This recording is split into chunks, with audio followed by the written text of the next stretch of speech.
नमस्कार, मैं हूं माधवी और आप देख रहे हैं स्वामी न्यूज। और अब समाचार विस्तार से। पूज्य झूलेलाल जयंती समारोह समिति की आवश्यक बैठक अध्यक्ष कमल प्रकाश कृष्णानी की अध्यक्षता में स्वामी कॉम्प्लेक्स में आयोजित हुई।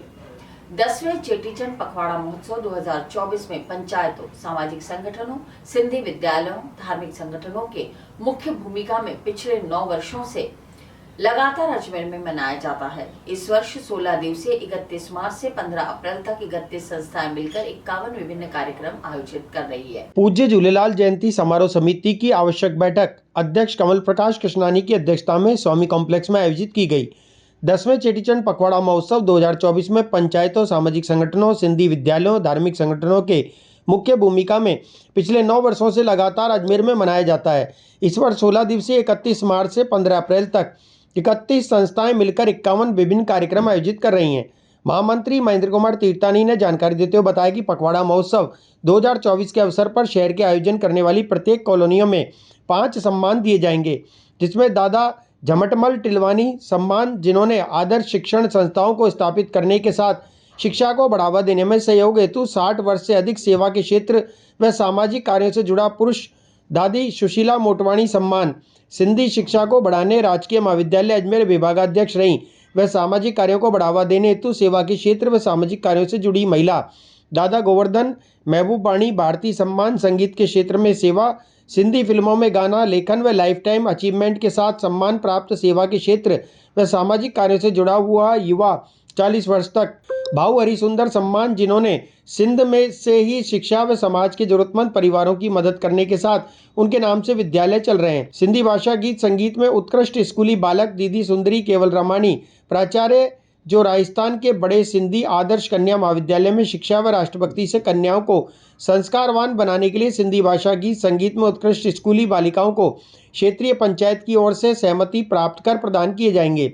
पखवाड़े में धर्मध्वजा पूजन, सिंधी व्यंजन, नृत्य गायन, लाडा, क्रिकेट प्रतियोगिताएं, रक्तदान शिविर, सिंधु रत्न सम्मान, सिंधियत जी सुवर्णी शाम, विचित्र वेशभूषा, चेटीचंड व नवसंवत्सर संगोष्ठी, बुजुर्गों युवाओं मातृशक्ति का सम्मान, कौन बनेगा करोड़पति व talent hunt, Sindhi ladies club का जलसा, मुंडन, हवन, जनेऊ, पंचांग, टिप्पणी विमोचन, मुंबई व दिल्ली के कलाकारों द्वारा प्रस्तुतियां, प्रभात फेरी, मेडिकल कैंप, चेटीचंड मिलन समारोह, सिंधु संस्कारों को देते हुए अनेकों धार्मिक व सांस्कृतिक कार्यक्रम शहर की विभिन्न कॉलोनियों व मुख्य स्थानों पर आयोजित होंगे। इस वर्ष 10 अप्रैल को चेटीचंड है और इस वर्ष एक महत्वपूर्ण बात यह है कि 10 अप्रैल 1967 को सिंधी भाषा को मान्यता मिली थी। उसी दिन भी चेटीचंड था। इतने वर्षों बाद चेटीचंड व सिंधी मान्यता दिवस एक ही दिन आ रहे हैं। यह तय किया गया कि सभी कार्यक्रमों की शुरुआत में आराध्य देव श्री झूलेलाल प्रार्थना के साथ श्री राम की प्रतिमा लगाकर सभी कार्यक्रमों में सिंधी भाषा में लिखित हनुमान चालीसा के पाठ, लोकतंत्र को मजबूत बनाने के लिए राष्ट्रहित में 100% मतदान करने की भी बैठक में अपील की जाएगी। अजमेर के व्यापारिक संगठनों के पदाधिकारियों से चर्चा कर नव संवत्सर व चेटीचंड के पर्व पर खरीदारी पर उपहार या आकर्षक छूट देने की भी अपील की जाएगी। बैठक में गिरधर तेजवानी, लाल नाथानी, हरिचंदानी, जगदीश अभिचंदानी, जीडी वृंदानी, राधाकृष्ण आहूजा, प्रकाश जेठरा, जोधा टेकचंदानी, जयकिशन लक्याणी, नरेश साहनी भगत, दिशा कृष्णानी, महेश ईशराणी, दयाल शेवाणी, नरेंद्र बसराणी, रमेश वलीरमाणी, अजीत पमनानी, हरिकिशन टेकचंदानी, राम बालवाणी, प्रेम केवल रमाणी, सोनू निरंकारी, भगवान साधवानी, मोहन तुलसियानी, अनिल आसरानी, महेश मूलचंदानी, अशोक टेकवाणी, कमल साहनी, राजेश गिदवाणी, घनश्याम टहलियानी, रमेश दरियानी, गोविंद रिजवाणी, कुसुम आर्य, पूनम जैनानी, कंचन खटवाणी, ऋतु मोतीरमाणी सहित अलग अलग संगठनों के पदाधिकारी उपस्थित रहे। जयंती समारोह समिति की ओर से चेटीचंड 2024 के सफल आयोजन के लिए आज स्वामी कॉम्प्लेक्स में अध्यक्ष कमल प्रकाश कृष्णानी की अध्यक्षता में बैठक आयोजन किया गया है। इस बैठक में शहर में सभी सामाजिक, धार्मिक, व्यापारिक व शैक्षणिक संगठन के पदाधिकारी उपस्थित हैं, जिन्होंने मिलकर तय किया है कि 31 मार्च को पवित्र तीर्थ स्थान जतोई दरबार नगीनाबाग में धर्मध्वजा पूजन के साथ संतों महात्माओं के आशीर्वाद से इस वर्ष के पखवाड़े का भव्य शुभारंभ किया जाएगा, जिसमें धार्मिक आयोजन भी किए जाएंगे। उसके बाद निरंतर नियमित रूप से रोजाना अलग अलग क्षेत्र में अपन धार्मिक आयोजन भी करेंगे और क्षेत्रवासियों को जोड़ेंगे। इस वर्ष सम्मान की दृष्टि से अजमेर में जिन्होंने शिक्षा, साहित्य व संस्कृति को बढ़ावा देने के लिए सहयोग दिया है, उनके नाम से 5 सम्मान का भी घोषणा की गई है और स्थानीय कॉलोनी के अध्यक्ष के सहमति से उन 5 प्रतिभाओं का सम्मान स्थानीय स्तर पर पखवाड़ा समिति की ओर से किया जाएगा। साथ ही इस बार राष्ट्रीय पर्व आ रहा है मतदान। सभी से अपील की गई है कि 100% मतदान देकर के हम इस राष्ट्र सेवा में सहभागी बने, ऐसी सबसे अपील की गई है। व्यापारिक संगठनों के कार्यकर्ताओं ने कुछ चर्चा की है कि चेटीचंड व नव संवत्सर के अवसर पर हम अपने व्यवसाय प्रतिष्ठान में अपनी ओर से कुछ न कुछ छूट का सहयोग भी करेंगे। इसी तरीके से कार्यकर्ताओं ने इस बार अपने अपने प्रतिभाओं को अलग से युवाओं को जोड़ने के लिए योजना बनाई है, जिसमें बच्चों को संस्कारवान बनाने के लिए, उनकी प्रतिभाओं को निखारने के लिए कार्यक्रमों में उनका अधिक जुड़ाव किया है। ये सहमति बनी। कितनी संस्थाओं ने भाग लिया इसके अंदर? आज अभी 37 संस्थाएं यहाँ उपस्थित हैं, जिसमें सभी पदाधिकारी हैं जिन्होंने मिलकर ये सारी राय की है। मुख्य चुनाव आयोग द्वारा देश भर में लोकसभा चुनाव की तिथि घोषित करने के बाद जिले में आदर्श आचार संहिता प्रभावी हो गई। इसी संदर्भ में आज जिला कलेक्टर भारती दीक्षित ने प्रेस वार्ता आयोजित कर जानकारी दी। उन्होंने जानकारी देते हुए बताया कि शासकीय कार्यालय भवनों पर किसी भी रूप में प्रचार सामग्री प्रयोग की अनुमति नहीं दी जाएगी। ऐसा पाया जाने पर नियमानुसार कार्रवाई की जाएगी। राजस्थान में चुनाव 2 फेज में होंगे, जिसमें 19 अप्रैल प्रथम फेज और 26 अप्रैल द्वितीय फेज में चुनाव आयोजित किए जाएंगे। मुख्य चुनाव आयोग द्वारा देश भर में लोकसभा चुनाव की तिथि घोषित करने के बाद जिले में आदर्श आचार संहिता प्रभावी हो गई। इसी संदर्भ में आज जिला कलेक्टर भारती दीक्षित ने प्रेस वार्ता आयोजित कर जानकारी दी। उन्होंने जानकारी देते हुए बताया कि शासकीय कार्यालय भवनों पर किसी भी रूप में प्रचार सामग्री प्रयोग की अनुमति नहीं दी जाएगी। ऐसा पाए जाने पर नियमानुसार कानूनी कार्रवाई की जाएगी। इसके अलावा वोटर हेल्पलाइन ऐप लॉन्च किया गया है, जिसमें मतदाता द्वारा वोटर लिस्ट में अपना नाम, बूथ का नाम, बीएलओ का नाम की जानकारी प्राप्त कर सकेगा। साथ ही विज्ञापन स्थलों पर विज्ञापन प्रदर्शित करने की अनुमति के लिए राजनीतिक दलों और अभ्यर्थियों द्वारा आवेदन पत्र उपखंड मुख्यालयों पर संबंधित उपखंड मजिस्ट्रेट को प्रस्तुत किए जाएंगे। आज ईसीआई द्वारा लोकसभा चुनाव 2024 के लिए आदर्श आचार संहिता जारी कर दी गई है। पूरा शेड्यूल ऑफ इलेक्शंस अनाउंस कर दिया गया है और उस शेड्यूल के अनुरूप अजमेर जिले में सेकेंड फेज में इलेक्शन रहेगा। शेड्यूल इस तरह रहेगा कि गजट नोटिफिकेशन 28 मार्च को पब्लिश होगा। Last date of nomination 4th of April, scrutiny of nomination forms 5th of April, withdrawal 8th April and polling day 26th of April, counting 4th of June। ये पूरा schedule आज ECI द्वारा जारी कर दिया गया है। अजमेर जिले की बात की जाए तो यहाँ पर 19,86,966 टोटल नंबर ऑफ वोटर्स हैं। 1956 पोलिंग स्टेशंस पर पोलिंग होगी। एमसीसी के अनाउंसमेंट के साथ ही जो ईसीआई के गाइडलाइंस हैं उसके अनुरूप 24 आवर्स में जितनी भी गवर्नमेंट ऑफिसेज हैं, लोकेशंस हैं, वेबसाइट्स हैं, उन सभी पे पॉलिटिकल एडवर्टीजमेंट्स, फोटोग्राफ्स हटा दिए जाएंगे। 48 आवर्स में पब्लिक प्लेसेस में से सभी तरह के होर्डिंग्स, बैनर्स, प्रचार सामग्रियां हटा दी जाएंगी। 72 आवर्स में प्राइवेट प्लेसेस से सिमिलरली हर तरह की प्रचार सामग्री को हटा दिया जाएगा।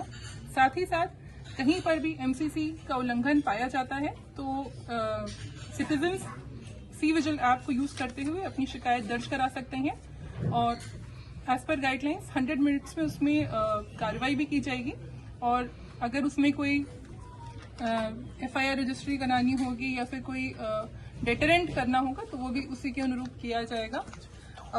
पार्लियामेंट्री कॉन्स्टिट्यूंसीज के इलेक्शन में जो अपर लिमिट ऑफ एक्सपेंडिचर है वो 95 लाख है और जैसे अभी डिटेल में हमारे एक्सपेंडिचर मॉनिटरिंग सेल के जो ओआईसी उन्होंने बताया कि इसके लिए एक डेडिकेटेड अकाउंट कैंडिडेट्स को ओपन कराना रहेगा और सभी ट्रांजैक्शंस उस पर्टिकुलर अकाउंट से ही की जाएगी। उसके अलावा किसी भी तरह की ट्रांजैक्शन मानी नहीं होगी। इसका time to time in accounts का वेरिफिकेशन होगा, उनकी ट्रांजैक्शंस का वेरिफिकेशन होगा और जहां पर भी हमें कोई कमी पाई जाती है तो उसमें संबंधित कैंडिडेट को नोटिस जारी किए जाएंगे। उनको एक डेजिग्नेटेड टाइम पीरियड में उसका रिप्लाई देना रहेगा। साथ ही अभी जो बात आई कि अभी शादियों का भी सीजन है तो जो कैश जो लोग कैरी करते हैं उसमें एक अपर लिमिट 50,000 की है। 50,000 से ज्यादा लोग कैश कैरी ना करें, बट उसमें भी ये चीज इंश्योर करनी है कि आपके पास उस कैश के लिए जस्टिफाइड डॉक्यूमेंट्स जरूर हों। अगर आप कहीं बैंक से विड्रॉ कर रहे हैं वो कैश जो आप कैरी कर रहे हैं उसको एक्सप्लेन करने के लिए आपके पास जस्टिफाई करने के लिए अगर डॉक्यूमेंट्स हैं और हमारी टीम्स उसको इंटरसेप्ट करती है और वो सेटिस्फाई होती है कि आप उस कैश को एक्सप्लेन कर पा रहे हैं, तो वो अननेसेसरली आपको उसको नहीं सीज करेंगे और उसमें आगे कार्रवाई नहीं की जाएगी। तो हम सभी वोटर से अपील करते हैं कि आगे आकर के बढ़ चढ़ के ये पूरा जो लोकतंत्र का त्योहार है इसमें अपना योगदान दें और सभी लोग वोट करें। Thank you. जो निर्वाचन व्यय की अधिकतम सीमा 95 लाख है, उसके संदर्भ में हमने राजनीतिक दलों के प्रतिनिधियों से बैठक करके और जो विभिन्न मदों में जो खर्च होते हैं टेंट आदि और जो अन्य प्रचार सामग्रियों के हिसाब से, तो उनकी रेट्स भी निर्धारित कर दी है और अभी जब बैठक होगी तो उनको और भी अवगत करवा दिया जाएगा। इसके अलावा सबसे इम्पोर्टेंट चीज ये है कि निर्वाचन अभ्यर्थी जब अपना नामांकन दाखिल करेंगे तो उससे पहले उनको अपना एक बैंक अकाउंट खुलवाना पड़ेगा, जिसमें समस्त निर्वाचन व्यय उसी में से किए जाएंगे।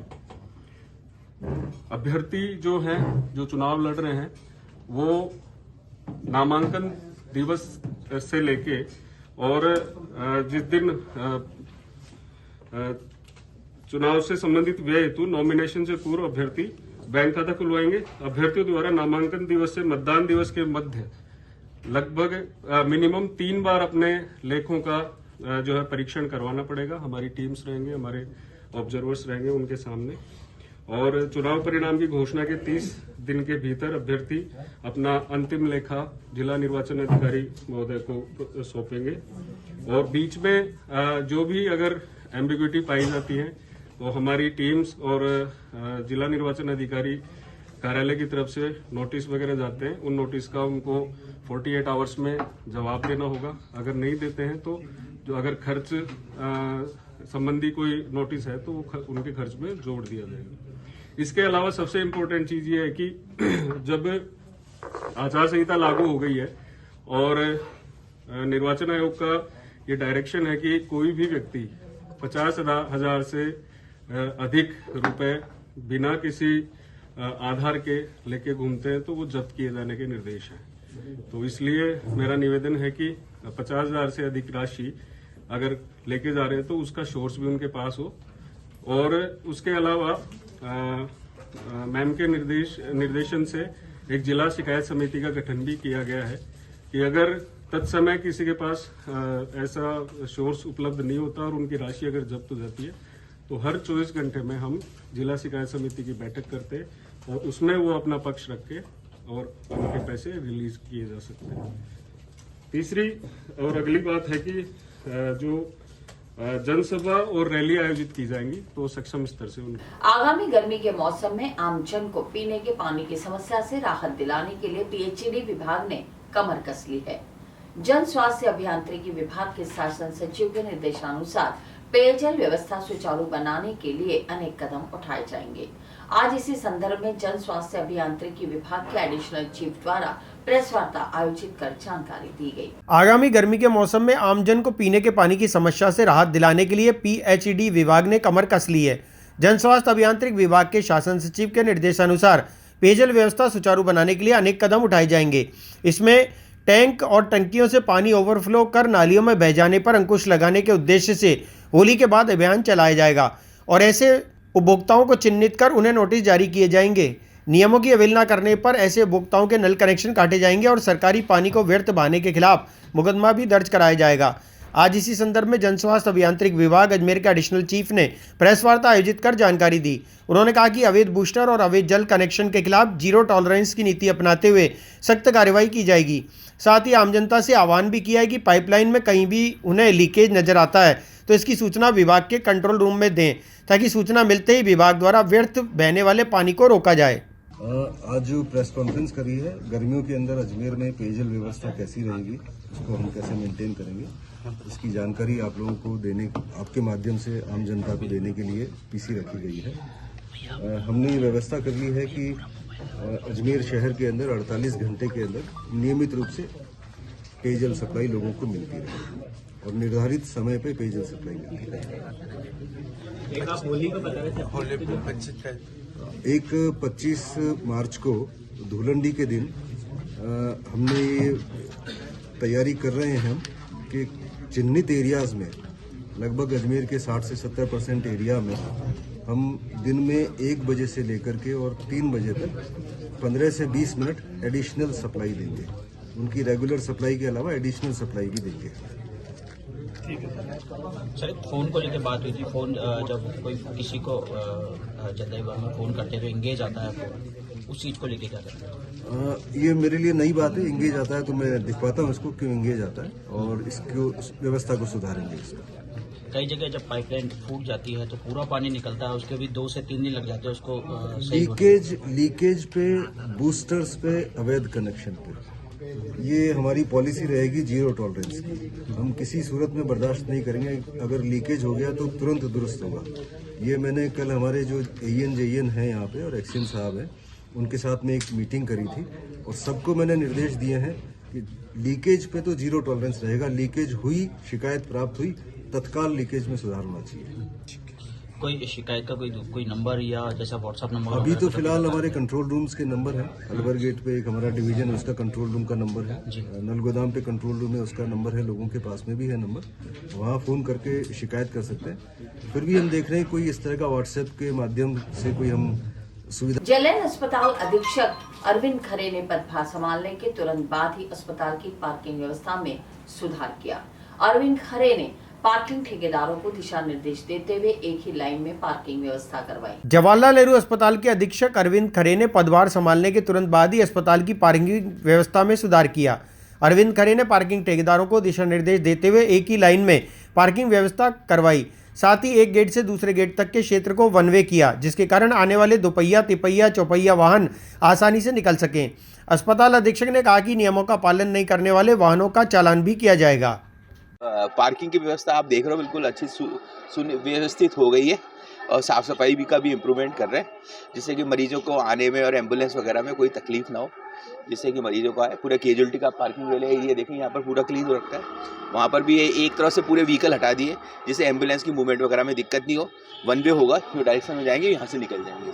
जी सर, यहाँ पर एक गेट है जिससे कई लोग शॉर्टकट का रास्ता अपना नहीं, उसकी व्यवस्था के लिए एक बंदा हमने वहाँ खड़ा कर दिया है, वो बैरियर लगा देगा, वो जाने नहीं देगा।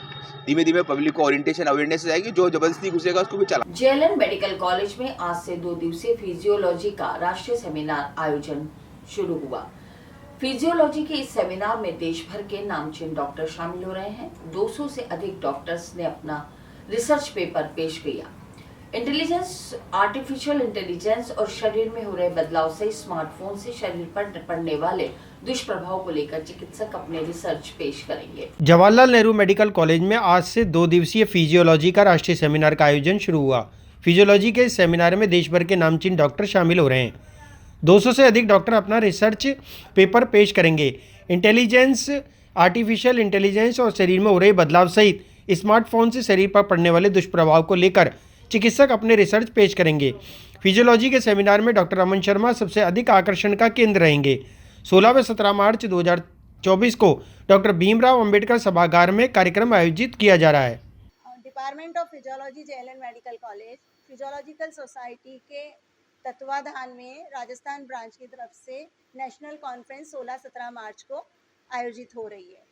आज हमारे यहाँ के चीफ गेस्ट डॉक्टर शिशिर जैन नसीराबाद हॉस्पिटल के ब्रिगेडियर हैं और आज इसका इनॉग्रेशन हमने कर दिया है दीप प्रज्वलन करके। हमारे बाहर से IIT मद्रास से, KGMC लखनऊ से, भोपाल एम्स, जोधपुर एम्स से कई विशेषज्ञ आए हैं जो अपना व्याख्यान इसमें देंगे और जिसमें हमारी रोज़ की लाइफ स्टाइल में योगा का रोल, हमारे मेडिकल स्टूडेंट्स को पढ़ाने के लिए हमें आर्टिफिशियल इंटेलिजेंस का प्रयोग, इन सब के बारे में बताएंगे। 2 दिन चलेगा। कल शाम तक ये हमारी कॉन्फ्रेंस चलेगी और आज सुबह 9 बजे से लेकर के स्टार्ट हो गई है और शाम को 6 बजे तक कई सेशंस होंगे। इसका उद्देश्य ये है कि हमारे जो विशेषज्ञ यहाँ आए हैं वो फिजियोलॉजिस्ट हैं और उन्होंने अपनी कई हमारी मानव संरचना, हमारे ब्रेन और इस पर रिसर्च की है और उसके बारे में हमारे सारे जितने भी डेलीगेट्स 300 करीब जो बाहर से आए हैं उनको अपने अनुभव साझा करेंगे इसमें। मैं डॉक्टर गरिमा बाफना। समाज सेवी पंजीकृत संस्था सुधार सभा अजमेर के संस्थापक भाऊ हरिसुंदर रूपचंद ठारानी का जन्म दिवस प्रतिवर्ष की भांति इस वर्ष भी संस्थापक दिवस के रूप में हर्षोल्लास के साथ स्वामी सर्वानंद विद्या मंदिर उच्च माध्यमिक विद्यालय में मनाया गया। समाज सेवी पंजीकृत संस्था सुधार सभा अजमेर के संस्थापक भाऊ हरिसुंदर रूपचंद ठारानी का जन्म दिवस प्रतिवर्ष की भांति इस वर्ष भी संस्थापक दिवस के रूप में हर्षोल्लास के साथ स्वामी सर्वानंद विद्या मंदिर उच्च माध्यमिक विद्यालय में मनाया गया। भाऊ हरिसुंदर ने सुधार सभा की स्थापना वर्ष 1921 में हैदराबाद सिंध में की। हैदराबाद सिंध में सुधार सभा के कार्य जरूरतमंद परिवारों की मदद करना, सामाजिक व रूहानी साहित्य सस्ते दाम पर छपवाना, कन्या शिक्षा के लिए प्रयास करना, वाचनालय आदि सेवा कार्य निस्वार्थ भावना से करना था। समारोह का प्रारंभ दीप प्रज्वलन के साथ श्रद्धेय स्वामी राम प्रकाश जी, स्वामी नारायण दास, दिलीप प्रेम प्रकाश आश्रम वैशाली नगर के कर कमलों से किया गया। सुधार सभा द्वारा संचालित सभी विद्यालयों के विद्यार्थियों ने भाऊ के जीवन से प्रेरित नृत्य नाटिकाएं प्रस्तुत की।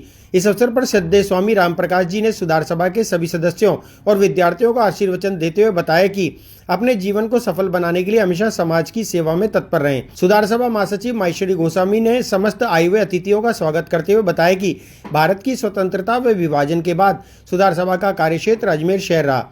वर्तमान में 4 विद्यालय हरिसुंदर बालिका उच्च माध्यमिक विद्यालय, स्वामी सर्वानंद विद्या मंदिर उच्च माध्यमिक विद्यालय, हरिसुंदर पब्लिक स्कूल एवं जूनियर दिल्ली स्कूल आदि संचालित है। चिकित्सा के क्षेत्र में मयाणी अस्पताल संचालित है। वृद्ध व असहाय लोगों के लिए आनंद धाम वेलफेयर होम का संचालन किया जा रहा है। सुधार सभा सनशाइन कंप्यूटर सेंटर, अमोलीबाई सिलाई केंद्र, बुटीक एवं सनशाइन वोकेशनल ट्रेनिंग सेंटर आदि कौशल विकास के कार्य हेतु प्रयासरत हैं। कार्यक्रम की अध्यक्षता करते हुए पैट्रन श्री प्रभु ठारानी ने भाऊ के सेवा कार्यों का जिक्र किया। कार्यक्रम के समाज के गणमान्य व्यक्ति सुधार सभा के कर्मठ सेवादारी उपस्थित रहे। सुधार सभा के अध्यक्ष दयाल शिवानी ने धन्यवाद दिया। मयाणी अस्पताल में मिठाई बांटी गई। कार्यक्रम का संचालन श्रीमती रुक्मणी वतवानी ने किया। उस बच्चे की एक नदी के किनारे बैठ के मिट्टी का घर बना था, उसको चित्रकार करता, एक छोटी शीशे के टुकड़ों को इकट्ठा करता, उसको लगाता। कहते कि इतिहास में पूरे भारत में पूरी दुनिया में उसने नाम कमाया चित्रकार है, और दुनिया का भारतीय रत्न अवार्ड भी मिले। तो ये जीवन में कौन क्या दे सकता नहीं, आपके सामने मैं इसको नहीं पढ़ पाया, क्योंकि मैं 15 रुपये फीस थी, गरीब का बच्चा था, 15 रुपये फीस नहीं दे पाया। वो देखते हुए हमेशा ही होता रहता है। आज जिस प्रांगण में हम बैठे हैं वो भी देखिए कि स्वामी सर्वानंद विद्या मंदिर का स्कूल है। तो इस तरह से सुधार सभा के द्वारा जो समस्त शिक्षण संस्थान शुरू किए गए हैं, उन सब में संतों का आशीर्वाद शुरू से रहा। परम पिता परमेश्वर जी असीम कृपा रही है। सुधार सभा शुरुआत खांगठी हैदराबाद सिंध खांगठी परमात्मा में घणो विश्वास रहियो हो। सुधार सभा जे कर्मठ सेवाधारी कहते हैं, संत महात्मा चलते फिरते तीर्थ हैं, जहाँ कहीं जाए वह धरती पवित्र हो जाती। ऐसी पवित्र भूमि सिंध भूमि, जहाँ से बहुत सारे संत महात्मा, समाज सेवक, साहित्यकार, देश प्रेमी उनका जन्म स्थान रहा है। परम स्त्री सिंधु का किनारा, जहाँ पर वेदों की रचना की गई, उस माटी से ही जो संत महात्मा, समाज सुधारक जो कार्य उन्होंने अपने सिर पर लिए, उन कार्यों के पीछे लग गए। न उन्होंने परिवार को देखा, न उन्होंने स्वयं को देखा, परंतु इस धरती पर आकर के पुष्कर गुरुद्वारे से हाई ब्रिज तक लंबे समय से क्षतिग्रस्त पड़ी सड़क का निर्माण कार्य आज शुरू हुआ। आज पुष्कर पालिका अध्यक्ष कमल पाठक द्वारा सीसी रोड निर्माण कार्य का शुभारंभ किया गया। यह सीसी रोड गुरुद्वारे से हाई ब्रिज तक बनाई जाएगी। सीसी रोड बनने से आमजन को काफी राहत मिल पाएगी। पुष्कर गुरुद्वारा से हाईब्रिज तक लंबे समय से क्षतिग्रस्त पड़ी सड़क का निर्माण कार्य का आज शुभारंभ किया गया। आज पुष्कर पालिका अध्यक्ष कमल पाठक द्वारा सीसी रोड निर्माण कार्य का शुभारंभ किया गया। यह सीसी रोड गुरुद्वारे से हाईब्रिज तक बनाई जाएगी। सीसी रोड बनने से आमजन को काफी राहत मिल सकेगी। आज निर्माण कार्य के शुभारंभ के अवसर पर भाजपा मंडल महामंत्री अरुण वैष्णव, किसान मोर्चा के अध्यक्ष घनश्याम भाटी, भाजपा नेता दरियाव सिंह आदि मौजूद रहे। पालिका पुष्कर द्वारा अपने गुरुद्वारा मोड़ से लेके हाई ब्रिज तक नई सीसी रोड का निर्माण किया जा रहा है 9,60,000 रुपये की लागत से, ताकि आमजन को काफ़ी परेशानी हो रही थी या तीर्थयात्री आते हैं, इसलिए पालिका अध्यक्ष। नई दिल्ली में आयोजित world shooting para sports world cup 6 मार्च से 15 मार्च तक राजस्थान के अजमेर की पैरा पिस्टल शूटर सृष्टि अरोड़ा ने 10 मीटर एयर पिस्टल महिला SH1 MQS श्रेणी में भाग लिया और दूसरी रैंक हासिल की। सृष्टि अरोड़ा ने 600 में से 555 का स्कोर हासिल किया और MQS कैटेगरी में दूसरी रैंक हासिल की। नई दिल्ली में आयोजित world shooting para sports world cup 6 मार्च से 15 मार्च तक आयोजित किया गया था, जिसमें राजस्थान के अजमेर की पैरा पिस्टल शूटर सृष्टि अरोड़ा ने 10 मीटर एयर पिस्टल महिला SH1 MQS श्रेणी में भाग लिया और दूसरी रैंक हासिल की। सृष्टि अरोड़ा के पर्सनल कोच विजय कुमार रेवाड़ी हरियाणा से हैं। उन्होंने बताया कि सृष्टि का इंटरनेशनल वर्ल्ड कप है या इसमें सृष्टि अरोड़ा ने 600 में से 555 का स्कोर हासिल किया। MQS कैटेगरी में दूसरी रैंक हासिल की है। उनके कोच ने बताया कि सृष्टि को अभी ट्रेनिंग शुरू होने के 10 महीने बाद या उनका चयन विश्व कप के लिए चौथी राष्ट्रीय पैरा शूटिंग चैंपियनशिप और चयन ट्रायल 1 के आधार पर हुआ है। सृष्टि इससे पहले नेशनल चैंपियनशिप में इंटरनेशनल पैरा शूटिंग निशा कंवर के साथ राजस्थान टीम को कांस्य पदक हासिल कर चुकी हैं। तो मेरा नाम सृष्टि अरोड़ा है, मैं अजमेर की पंचशील की रहने वाली हूँ, अजमेर राजस्थान से।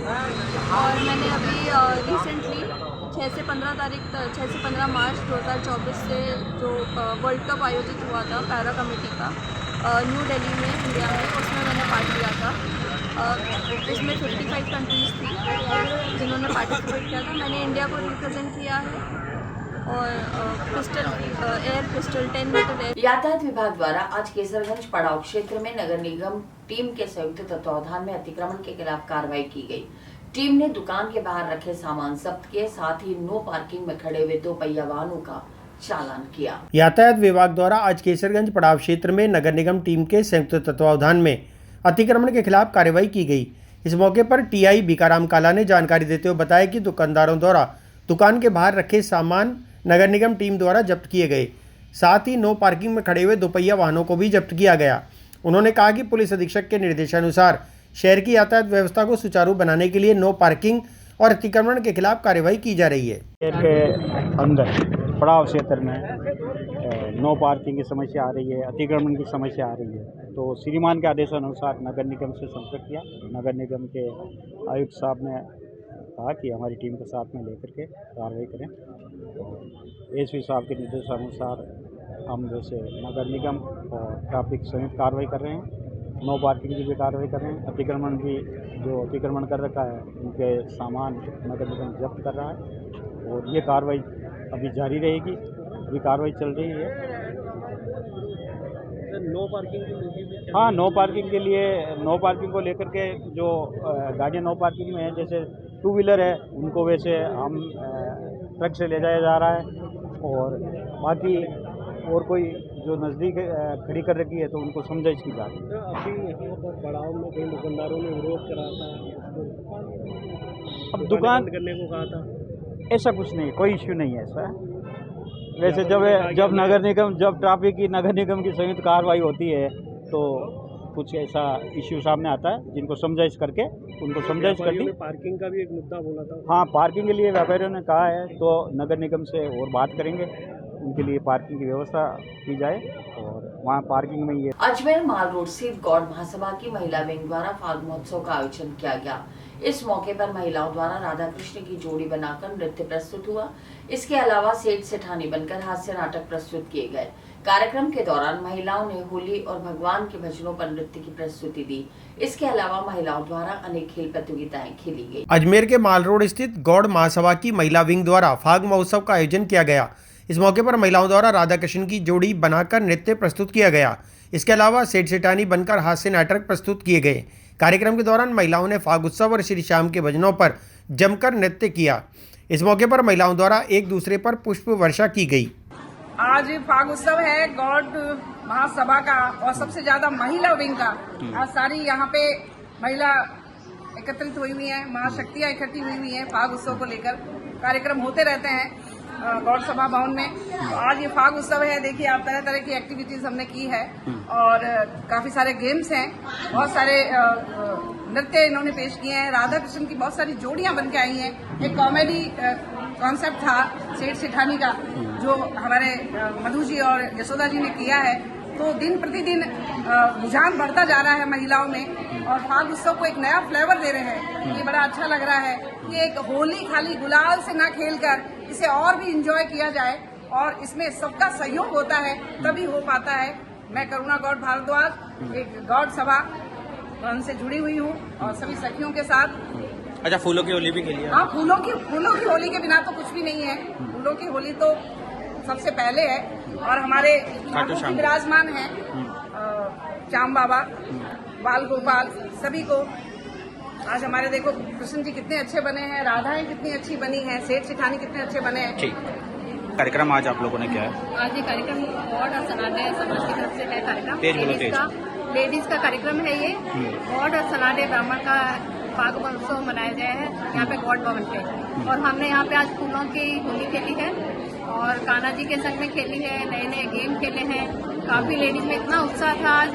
ये देखिए आपके सामने सेठ सेठानी खड़े हुए हैं, ऐसी अलग अलग सॉन्ग। हजरत ख्वाजा गरीब नवाज की दरगाह में चढ़ावे को लेकर वर्षों से चल रहा विवाद खत्म होता नजर आ रहा है।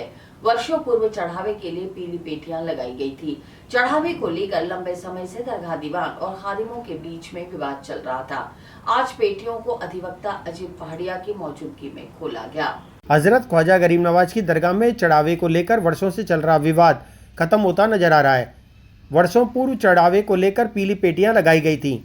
चढ़ावे को लेकर लंबे समय से दरगाह दीवान और खादिमों के बीच विवाद चल रहा था। बताया जा रहा है कि 2014 में पीली दान पेटियां लगाई गई थी।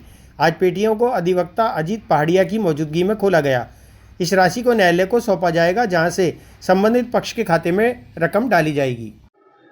जैसा कि आप देख रहे हैं कि आज बहुत पुराना एक मैटर था, जो इसमें दरगाह ख्वाजा साहब में जो आने वाले नजराने को लेकर के जो पक्षकारान हैं, इसमें डिग्री होल्डर की तरफ से मैं हूँ, दीवान साहब की तरफ से, सजाद नशीद साहब की तरफ से और खुद्दाम आज़ाद की तरफ से पूरी अंजुमन बैठी है यहाँ पर। ये सुप्रीम कोर्ट से 2014 में ऑर्डर हुआ था और उसके तहत ये गले वगैरह लगे थे और उसके बाद में फिर खुद्दाम आज़ाद में और दीवान साहब में कॉम्प्रोमाइज़ हुआ, आउट ऑफ कोर्ट सेटलमेंट हुआ था। आउट ऑफ कोर्ट सेटलमेंट को अभी रिसेंटली सुप्रीम कोर्ट ने कंफर्म किया है। उसके बाद में सुप्रीम कोर्ट ने कुछ डायरेक्शन दिए थे कोर्ट को, उसके तहत तमाम गलों को जो अभी लगे हुए हैं उस आदेश के तहत उनको खुलवा करके उसमें जो भी राशि जम निकलेगी वो जो बैंक अकाउंट रिसीवर के द्वारा खुले हुए हैं पुराने, उसमें जमा होंगे और उसके बाद में अकॉर्डिंग टू जो कॉम्प्रोमाइज़ हमारा हुआ हमारे बीच में, उसके तहत उसको बांटा जाएगा। ये 1937 की डिग्री थी, जो प्रीवी काउंसिल की डिग्री थी, जो AIR 1938 में पेज नंबर 71-72 पे रिपोर्टेड है। उसके तहत जो उम्मत में आने वाला जो नजराना है उसमें दीवान साहब और खुद्दाम हजरात बराबर के 50% के शेयर होल्डर थे। उसके तहत ये कार्रवाई चल रही है। आज आप देख रहे हैं कोर्ट के जरिए जो कमिश्नर अपॉइंट हुए वो आए हुए हैं, तमाम पक्षकारण बैठे हुए हैं और जो भी आज पैसे यहाँ पर गिने जाएंगे अकाउंट में जमा कराए जाएंगे और उसके बाद में अकॉर्डिंग टू कॉम्प्रोमाइज़ को डिस्ट्रीब्यूट। जैसा भाई नसीरुद्दीन साहब ने बताया कि हमारा केस था, कंप्रोमाइज़ हुआ, 2014 के हिसाब से कंप्रोमाइज़ पेश किया था जी। तो दिसंबर में अपना हुआ, नवंबर तारीख दिसंबर 2000 में सुप्रीम कोर्ट ने हमारा कंप्रोमाइज़ मान लिया। उसके तहत जो है अंदर की पेटियाँ जो हैं, एक साजवादी साहिबा के सैन की, 2 अंदरूनी आस्ताना की, एक बेगवी दलान की, एक जन्नती दरवाजे के बाहर की जो पेटियाँ थी बाबा फरीद वाले गेट की, वो हटा दी गई और जितने बोर्ड्स थे वो भी हटवा दिए गए हैं। तो बाकी पेटियों की गिनती शुरू हो गई। अंदरूनी आस्ताना में आधा दीवान साहब का, आधा खुद्दाम ख्वाजा का था। तो खुद्दाम ख्वाजा की नुमाइंदगी जो कर रहे हैं अंजुमन शेखजाद और शेखजाद खान और अंजुमन सैयदाद खान कर रही है। और ये सुप्रीम कोर्ट ने 3 पक्षकार माने हैं, दीवान साहब, अंजुमन सैयदाद खान, अंजुमन शेखजाद खान। तो इन तीनों की उपस्थिति में, इनकी हाज़िरी में साइन लिए गए और दोनों के अलग अलग अकाउंट्स में पैसे जमा होंगे, आधे दीवान साहब के, आधे हमारे आसानी के। तो हमने दोनों अंजुमन ने ठेका ले ही लिया है। तो दीवान साहब या तो खुद लेकर हमें दे देंगे या डायरेक्ट हम ले लेंगे, और बाहर के तमाम पैसे हैं वो हमारे रहेंगे, और गिनती शुरू हो ही गई है और हमने अल्हम्दुलिल्लाह तमाम बोर्ड्स भी हटवा दिए। काफ़ी फेमस मामला है दरगाह ख्वाजा साहब के अंदरूनी गुम्बद शरीफ और दरगाह शरीफ में जो चढ़ावा आता है उसके नजराने को लेकर 1938 की डिग्री थी। उसकी डिग्री के बाद में डिग्री होल्डर ने 1991 के अंदर एक एग्जीक्यूशन पेश की थी जो काफ़ी लंबी चली, और चलते चलते 2013 के अंदर फाइनली डिस्ट्रिक्ट कोर्ट ने उसको एग्जीक्यूट करने के लिए ऑर्डर किया। उसकी अपील हाई कोर्ट गई और फिर उसकी अपील सुप्रीम कोर्ट गई, और वहाँ से ये हुआ कि खुदाम हजरात और दरगाह दीवान साहब जो ख्वाजा साहब के वंशज हैं उनके बीच में जो भी आएगा वो आधा आधा बटेगा, और रिसीवर अपॉइंट हो गया। चाहे दरगाह शरीफ में पेटियाँ लग गई, आस्थाने में पेटियाँ लग गई, खुदाम हजरात को की तरफ से और दरगाह दीवान साहब की तरफ से ये पेटियाँ लगाई गई जो कि 2014 में लगी थी। 2014 में ही खुदाम हजरात से दीवान साहब का समझौता हो गया था। उसके बाद से दोनों पक्षकारों ने मिलकर सुप्रीम कोर्ट में समझौता पेश कर दिया था। सुप्रीम कोर्ट ने उस वक्त समझौते को कॉम्प्रोमाइज़ को जो है कंसीडर नहीं करा था।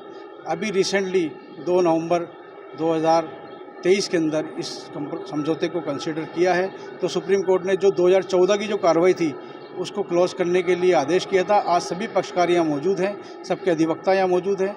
आज उन सबकी मौजूदगी में आस्थाने से जो गल्ले थे 3 वो हटाए गए, और जन्नती दरवाजे के पास बेगमी दलान में जो गल्ले थे वो सभी पक्षकार ने मिलकर हटाए, बैनर वगैरह सारे हटा दिए। अब जो 2014 की जो कार्रवाई थी एग्जीक्यूशन की, जो रिसीवर अपॉइंट हुए थे वो कोर्ट कमिश्नर सुप्रीम कोर्ट के आदेश से अपॉइंट हुए। श्री अजीत पहाड़िया की अध्यक्षता के अंदर वो सारा काम हुआ है, और अब काउंटिंग चल रही है उन गल्लों की, और ये कार्रवाई समाप्त हो जाएगी कोर्ट में। पेटियाँ वापस लगेगी या ये पेटियाँ अब नहीं लगेगी, क्योंकि दोनों ही पक्षकारों में सज्जादा नशीन साहब दीवान साहब और खुदाम हजरात में समझौता कंटिन्यू 2014 से बहुत ही खुश मिजाज और पीसफुली चल रहा है, इसलिए अब इन पेटियों की कोई आवश्यकता नहीं होगी। टोटल कितनी पेटियाँ लगी हुई थी अब तक? 5 पेटियाँ थी। इससे पहले एक बार 2016-17 में पेटियाँ खुली थी नोटबंदी के वक्त। वो अकाउंट 2 अलग अलग अकाउंट थे, अंदरूनी गुम्बद शरीफ और बाहर वो अकाउंट में। और इसी के साथ ये समाचार बुलेटिन नहीं समाप्त होते। मुझे दीजिए इजाजत, देखते रहें स्वामी न्यूज।